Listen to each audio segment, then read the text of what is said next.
Good afternoon, morning, evening, everyone, wherever you are. Thanks so much for joining this rapid fire webinar today, brought to you by CharityEngine on how to choose the right CRM for your nonprofit.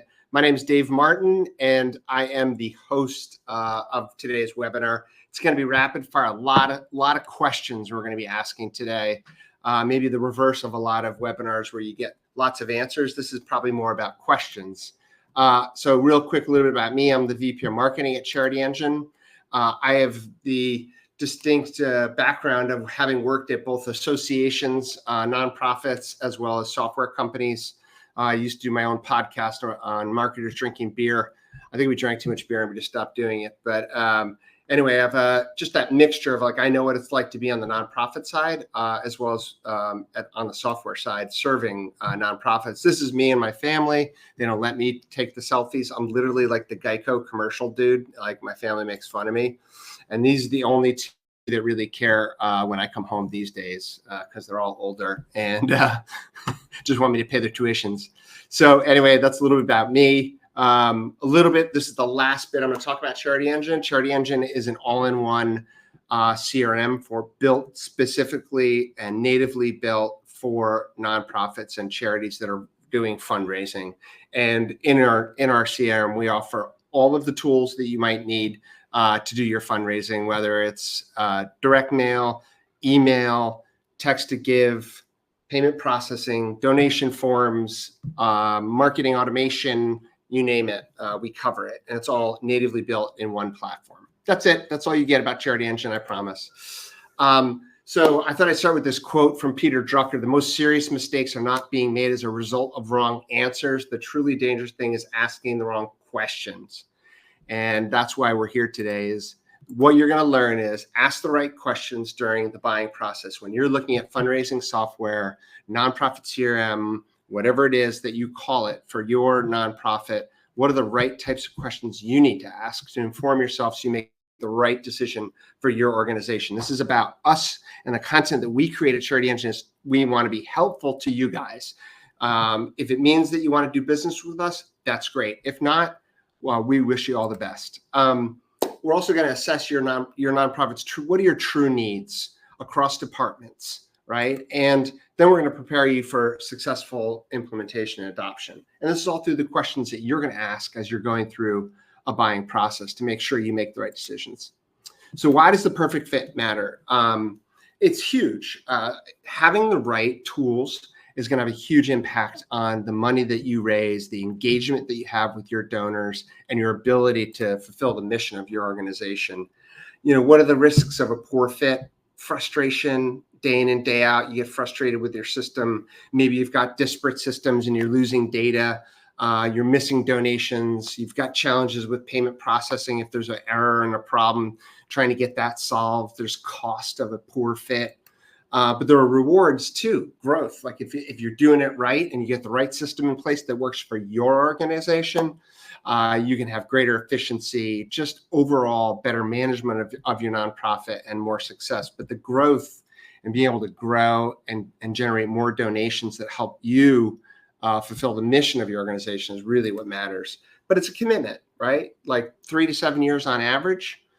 3 at really like the more aggressive side of it, sometimes longer, right? So you have to go into it with eyes wide open and know it is a commitment and you want to make the right decision.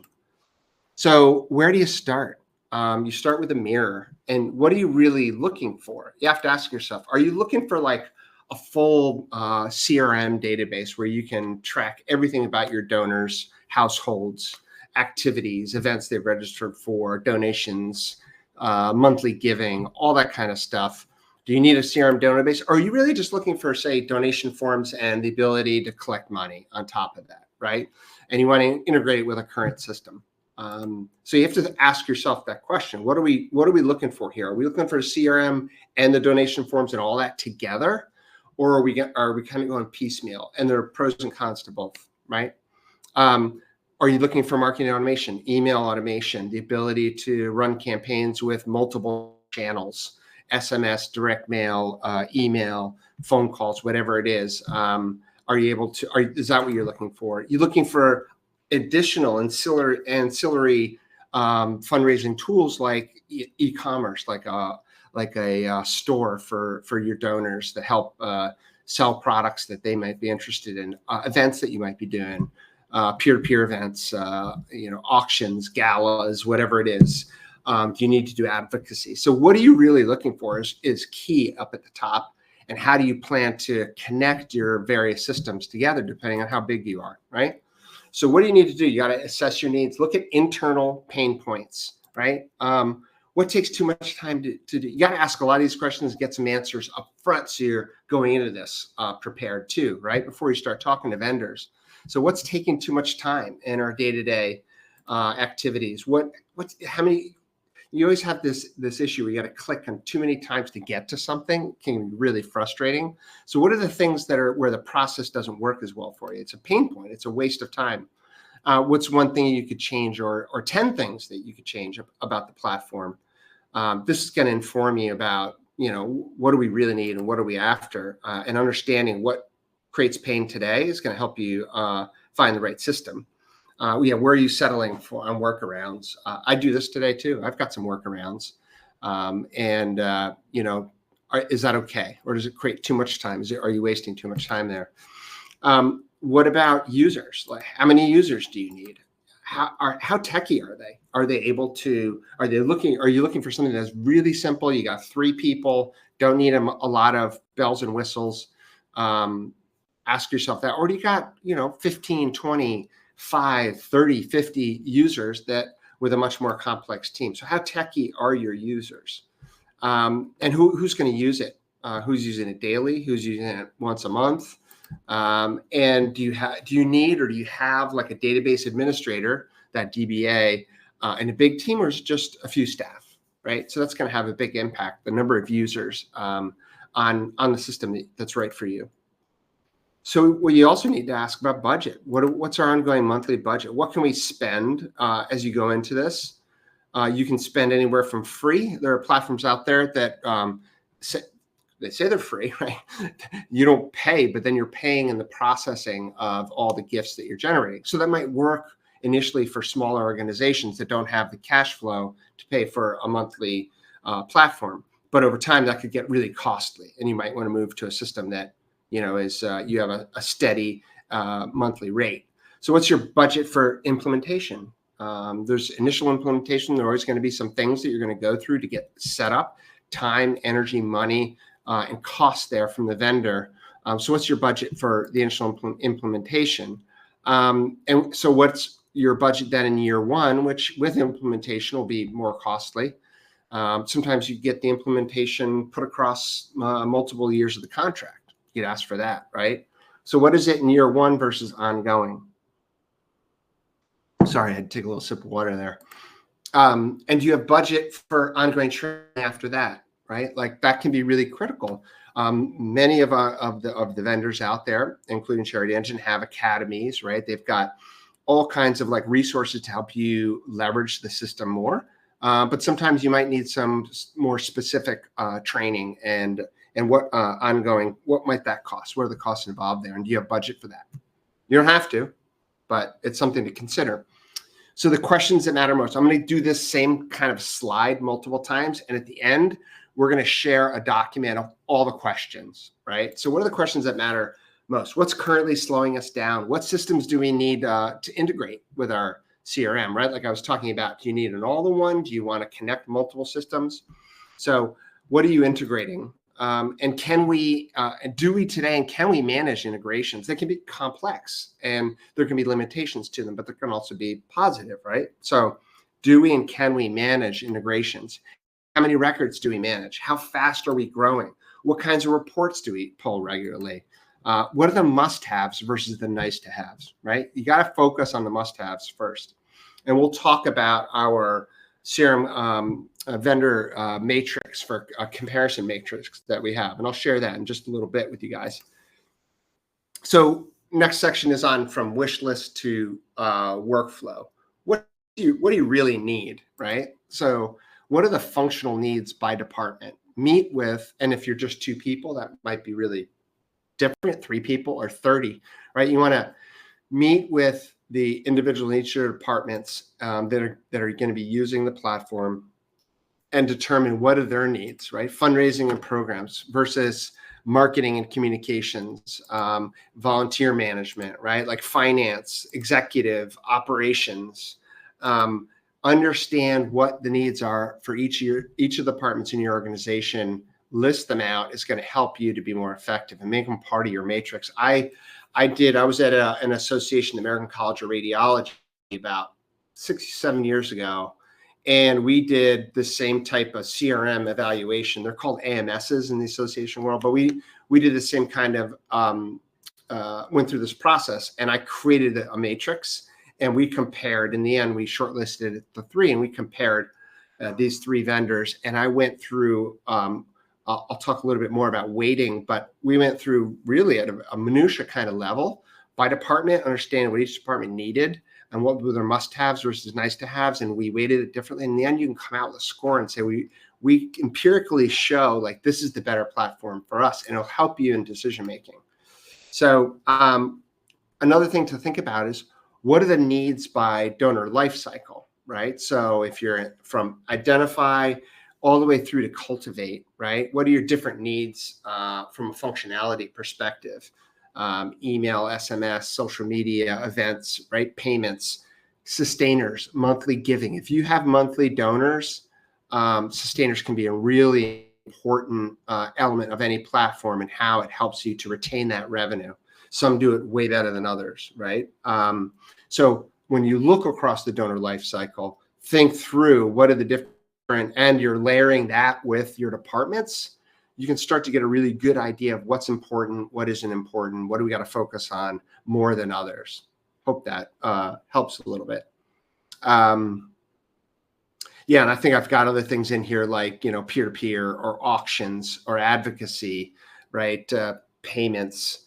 Are you doing any direct mail? Can you integrate it with your CRM, make your life a lot easier? Reporting and analytics, right? Like what types of reports? Do you do any marketing automation?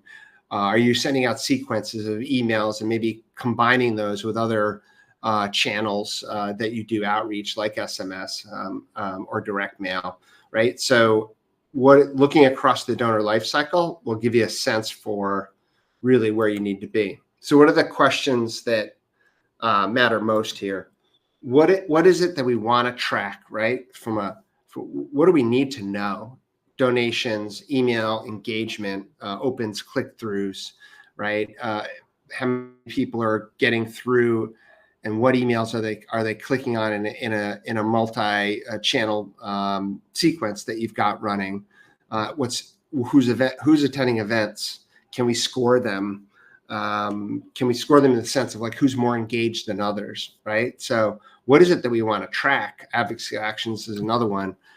Where can automation help us here? And what processes take a lot of time but could be streamlined? How do we fundraise and engage donors now? How do we fundraise in the future, right? And remember, all these questions, you don't need to be like scribbling them down really quickly. We're going to have them for you in a clean document at the end.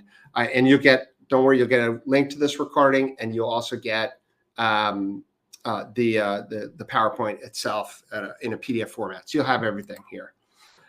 So what features do you really need? Do you need that CRM? Do you want to have events? Do you want to do SMS? Are you collecting mobile numbers so you can do SMS outreach?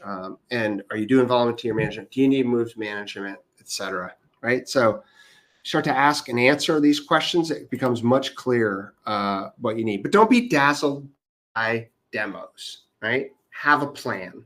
And,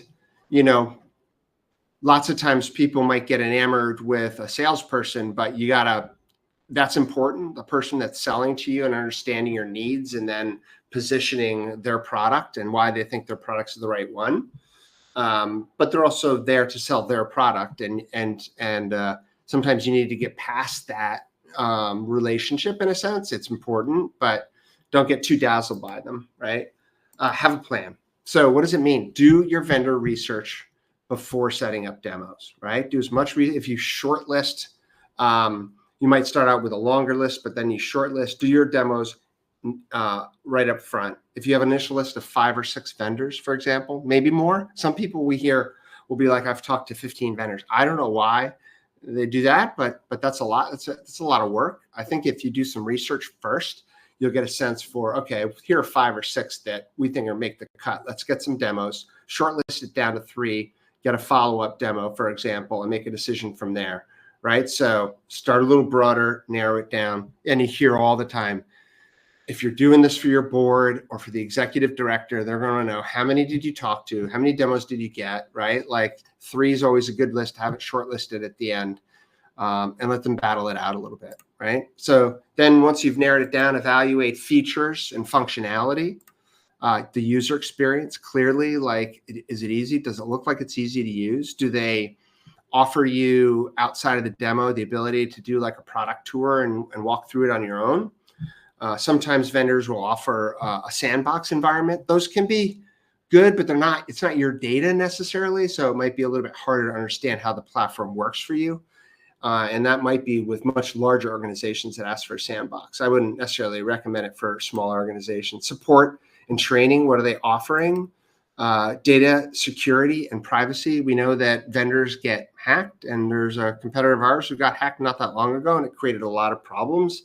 And we've seen organizations looking for new vendors because their data is not secure, and that's really important, right? Scalability. Are you going to hit a certain limit with? You might start out with a vendor, like I said, there's a free one, for example, but over time you might be limited by the amount of contacts you can have in that database, and then do you want to have to change again later in 2 or 3 years or 5 years? You might have some rapid growth, and so you need to really think about scalability of the platform. And can I stay with it for a longer period of time so I don't have to go through the process of transferring and changing? It's not easy. Let's not sugarcoat that. It's not easy, but it can be hugely beneficial for organizations, right? So what does a roadmap look like, right? What is the implementation timeline? If they understand you, this can be really critical in how the vendor presents themselves. I think if they understand your challenges and your problems, your organization, the size, how many records you're bringing over, you'll get a better sense of what that implementation timeline is going to look like and what their process is, right?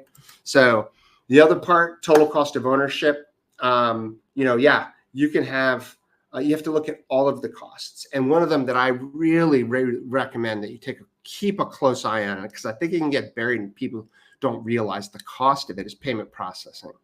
So look through the details, right? What is their rate that they charge?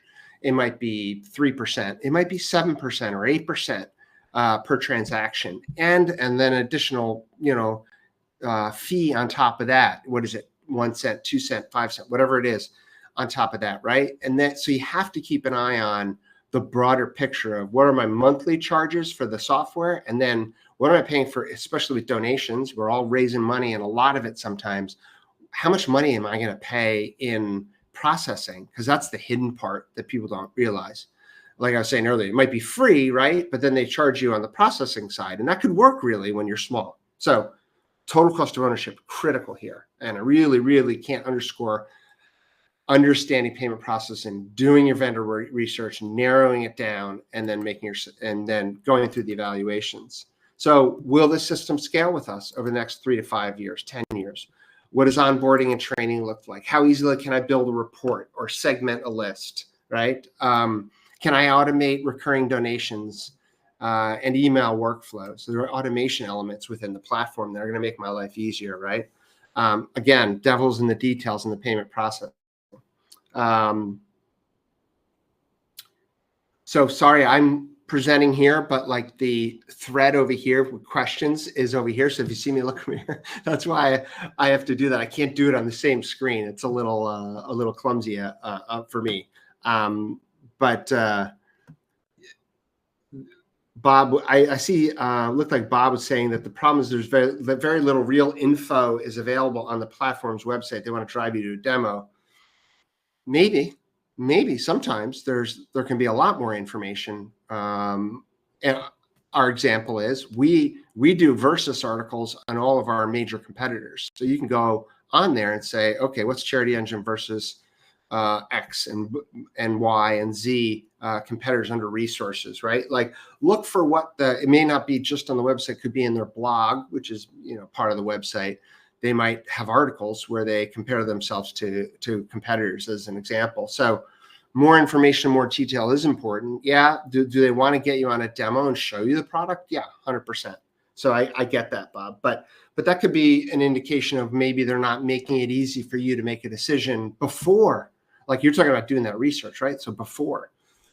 Hope I answered that a little bit. So rate the technology, not the sales pitch. Build a shared rubric. This is what I talked about before. Do it across your departments. You know the needs of each of your departments. You know your must-haves, right? You know what you need to be looking at. So build a shared rubric. Prioritize by importance. And you can do that by weighting certain categories or even line items in your Excel comparison document more than others.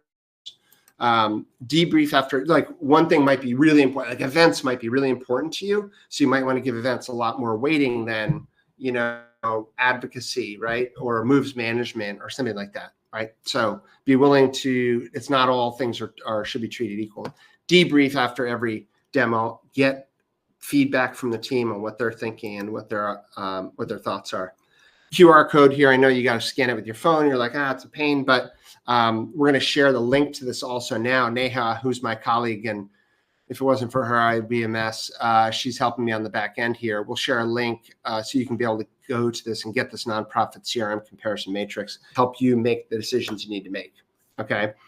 But you can scan this one here and you can get this URL at the bottom here. And I'll share it again a little bit later. So don't worry if you miss it. I got 8 minutes. I'm probably behind. How well does the CRM handle our core use cases? So that's across users and departments, right? Does it feel intuitive? What reports and automations are easy to build? Are there out of the box reporting and dashboards? Can you move reports around on a dashboard and create, customized dashboards as an example? And are there automations built into the platform where you can, if X happens, send an email or a notification or create a task, whatever it is, to someone else in your team? Were any concerns brought up during the demo addressed?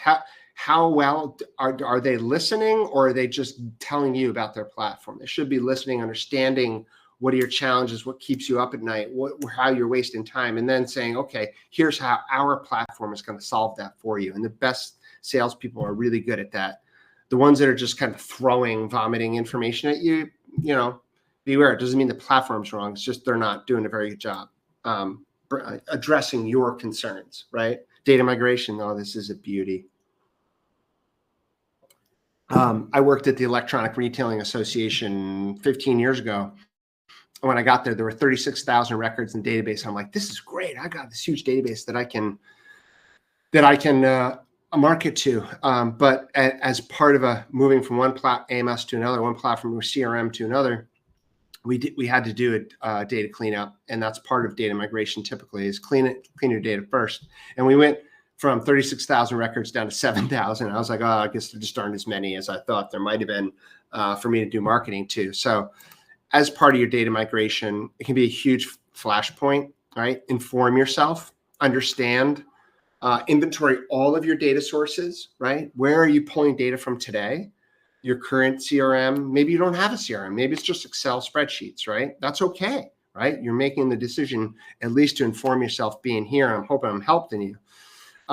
What if you're using a separate email platform, any event tools you've got, payment processors, right? Inventory all of your data sources and how well they're connected.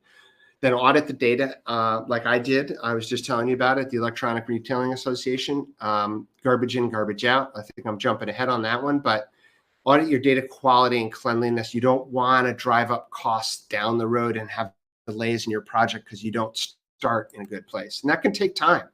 But it's really important to have a good, clean data set before you go in. Prioritize historical depth. So everybody wants to bring in all of the history, right? But that could really create complications and a much broader data set. So you have to say, how far back do we really need to go? What's really important? What's must-haves versus nice-to-haves from a data perspective? Because that could drive up costs or create more complexity. That's all. Map your workflows and integrations. How do they work? How does the data flow? We should all have those. In all of your interconnected systems. Assign internal roles. The vendors need to know who they're going to be working with. So you got to have project lead. You got to have, here's our data person, right? Like here's our person that helps us with membership. Here's a person that's helping us with fundraising, whatever it is, marketing, communications, and sign your roles. Then plan. You have to plan in downtime in a brief cutover, right? And obviously you're not going to do it on Giving Tuesday, right? But pick up a low volume period if you can, right? And there may be a data freeze, short period of time where you're not making any changes as you flip over your systems, right? So a lot to think about with data migration and create and focus a lot here, I would say, can create lots of problems. So here are some of the questions. What's the process for migrating my data from our current system to your system, right? How long is it going to take? What tasks do we own? What do you own? What are you guys responsible for doing? Is there an automated tool to help with data migration? Is there white glove services? Does the vendor do both? Is there deduping that's happening during the import? Like I was saying, I was cleaning up. Are there a lot of duplicates in that? 36,000 records went down to 7. Is this expected is that on you guys beforehand, right? Like I said, garbage in, garbage out. So who's responsible there for making sure the data is clean? And then how do we handle scope creep? Because sometimes that happens, right? If there's extra data, do we miss something mid-project that's gonna complicate or just broaden the scope of what's happening? It can happen without doubt. What if we don't meet the migration goals by the go live date? What does that mean, right? Like what is the vendor responsible for? What are you responsible for, right? Because this is where data migration is typically an area where you can have challenges, and then it can be a little bit frustrating going in if you've had a lot of challenges with getting all the data in there to be able to verify it and go through all of your go live stuff. So shake up the vendors, right? What are the questions that matter most here? Ask normal questions, but throw some zingers in here. Julie really wanted me to say the word zingers because that's one of the folks on our marketing team, and she's really the brains behind the overall presentation. And I never do webinars like this with lots of bullets, but this one is one of the best ways for you guys to see these questions. And you can't get it all at once, but anyway, throwing some zingers. What percentage of your clients are nonprofits our size, our vertical, right? Like our type, and the vertical, I mean, like, are they veteran services organizations? Are animal welfare organizations, environmental organizations, healthcare, education, whatever it is, right? Like, how many do you have that have gone through this process before? What happens when something breaks on the weekend, right? Like, stuff happens, right? So what's the process there? Who owns the data? How do I export it if I want to leave, right? Can we test drive your system with real data? Do you have a product tour software that helps me step through it? What's your monthly giving retention rate for your across the breadth of your customers, right? Like, how good are you? At CharityEngine, we are excellent with monthly donors. That's the one pitch I'll give you, but nobody is better than us, and we can get you up to 99% revenue retention on your monthly giving. And if you don't have monthly giving, it's not an issue. Don't worry about it. But ask this question because it's really important. It can mean a lot of money. If somebody's getting you 75% and we're getting you 99, that's a lot of money, and it adds up really fast. Anyway, stop, Dave. I told you I wouldn't, and I did. What is the roadmap for the next 2 years? How do you go about prioritizing features? What input do I have in feature requests? Can you show me a history of feature requests that were actually implemented by ones that came from your customers' ideas, right? That'll tell you a lot about the organization. Do they think they have the answers, or are they leveraging their customer base, right? I got to speed it up a little bit because I'm behind. Winning hearts, minds, and budgets, the dreaded internal buy-in, right? You got to involve stakeholders early. You've got to get input and give input, and that's going to help increase buy-in. The more you involve the right people and give them the opportunity to give feedback, you're going to increase the buy-in. Use the scoring rubric like I shared before, and we'll share it again. It's going to help you a lot to justify to your board, to your executive director, whatever it is. Change is huge. Reassure staff that they're going to be trained well, that the migrate data process is going to go through efficiently and effectively because you've done your homework and you've asked all the right questions. But this is all about change management too. And learn about change management, understand it, how it impacts organizations, and that'll help you as you're pushing through and going through this process. What are the questions that matters? Who needs to be in the room for the final decision? How are we going to measure success afterwards? How we communicate the change to our team, etc. So yes, Corinne, I see we will share the recording and the presentation after the webinar. PowerPoint, this recording itself, you guys are going to get it. You get it tomorrow at the latest. She's a rock star. She gets this stuff done. And you can see she's sharing some articles there for you guys to think about going through the process. Yeah, so CRM is never done. Regularly review the system. Is it meeting your needs? Are you fully leveraging the platform and all the content that the vendor has? Blog articles, learning center, right? Academy. Is your staff leveraging that to make sure you're getting the most out of your platform? Schedule demos and see what's going on out there in the world. Make sure your tech is keeping up and keeping pace. And then use data to really guide your strategy and iterate based on data. We're fans of all-in-one because your data is all in one place and it makes you more efficient and smarter about how your prospects and your donors are engaging with you, right? In the multitude of ways that they do. But the CRM is never done. And what are the questions that matter? What features aren't we using and why aren't we using, right? Sometimes you buy features and then don't use them. What do we need? What do they also have? What features do they have that we could be leveraging? Sometimes people don't even realize that a platform's got, advocacy and events and other things, and because they didn't buy it initially, but they've grown as an organization. So are we using data and reports, et cetera? So these are some of the questions. Here's again the nonprofit CRM comparison matrix. Add your own stuff to this, right? Like as you go through that whole process of what your needs are, looking in the mirror, right? Evaluating across your teams what the needs are, right? Added in your own things into this. This isn't the end all be all. It's a starting place for you. If you do narrow it down to like 3 in the end, you can really, in an objective way, evaluate the different vendors and make the right decision in the end. No one's going to be perfect for you. That's just plain and simple. I just want to give you, if you're interested, there's a CharityEngine product tour.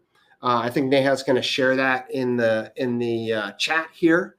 Get a link to it. You can take a look, right? And we just started doing this, by the way. It's really relatively new, and so we're going to be adding other tours within specific modules in the coming weeks on the CharityEngine product tour. And look at other vendors. Do they offer a product tour where you can see the software, right, and get a sense for it? Cool. Questions? I think there were some as we were going through, but I've gone over time. So if anybody has any questions now, and we are sharing the PowerPoint. I see there's some articles shared. Yeah, some CRMs will, Corinne said, some CRMs will provide temporary user access to play around with the system. It doesn't hurt to ask.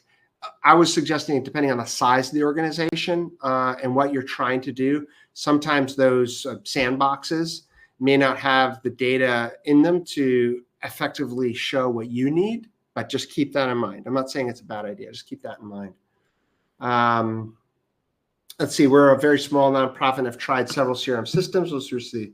Salesforce, it says easy to get started, but has proven labor intensive. Therefore, eventually got going forward. How can you tell what's really user friendly? Sometimes the user friendliness is on the back end. Salesforce is an incredible platform, and they have the Salesforce nonprofit package, right? But with Salesforce, quite often, you need somebody to set it up for you and customize it for you. It's not built out of the box for a fundraising organization. So not a ding against Salesforce, but that you got to go in eyes wide open, right? And maybe that's what I think it was Corinne or Penny was up against. Seeing what other people are using has been a helpful comparison, especially if they're in your vertical. Local Chamber of Commerce, she says, sister associations, right? Other nonprofits. You can look at what they're using, ask them, their Reddit groups. I'm sure you might have association that supports you, like AFP, for example, or APRA, where you can get their technology groups, N10, get feedback from other people that are similar in size to you and what your vertical is. All right, guys, I don't want to go. The checklist is here. There's a list of all the questions we've shared. We shared a bunch of stuff in our chat here. And I know I've gone over, and I meant to keep this short, and I did go over a little bit first time doing it. I apologize. But if you have any questions, reach out to me, dave.martin@charityengine.net. We're happy to help you out in any way. If you're looking for a demo, you can go to charityengine.net, and up in the navigation on the right, there's a book a demo button. If you're interested, we'd love to talk to you. And if we can help you in your own process as you go through this selection process, happy to help. Just let us know. So I hope you guys have a great day. Thanks so much, and we'll see you soon.